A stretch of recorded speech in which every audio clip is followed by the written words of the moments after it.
Sebelumnya, terima kasih kepada teman-teman yang sudah bertanya kepada kelompok kami. Baiklah, selanjutnya saya akan menjawab pertanyaan dari Nur Salsa Maulidia yang pertanyaannya yaitu aspek-aspek penting apa saja yang harus diperhatikan orang tua dalam mempersiapkan anak berkebutuhan khusus untuk pergi ke sekolah. Nah, ada beberapa aspek-aspek nih. Yang pertama ada perkembangan fisik, yaitu melingkupi motorik halus dan kasar.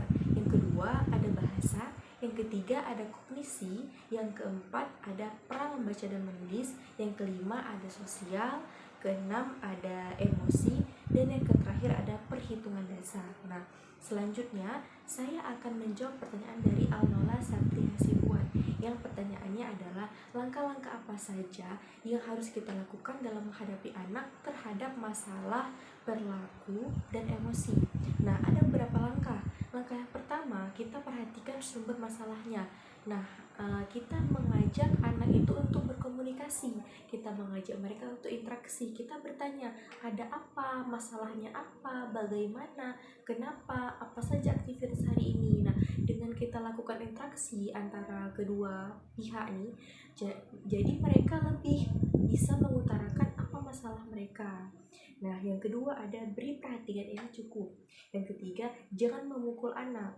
Nah, dalam kita mengambil solusi, menanyakan saran, kita tidak boleh berkata kasar ataupun bahkan kita memukul anak tersebut.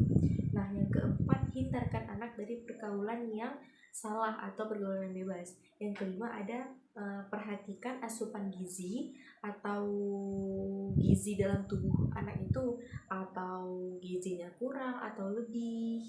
Nah, lebih baiknya standarisasikan dalam tubuh anak aja, jangan lebih, jangan kurang. Nah, jadi dari gizi zat yang ada pada tubuh tersebut membuat anak itu lebih enak untuk belajar, lebih enak untuk beraktivitas, terutama kepada anak-anak yang berkebutuhan khusus. Nah, yang ketiga, saya akan menjawab pertanyaan dari Lisa, bagaimana cara mengetahui karakteristik anak-anak yang berkebutuhan khusus. Nah, ada beberapa.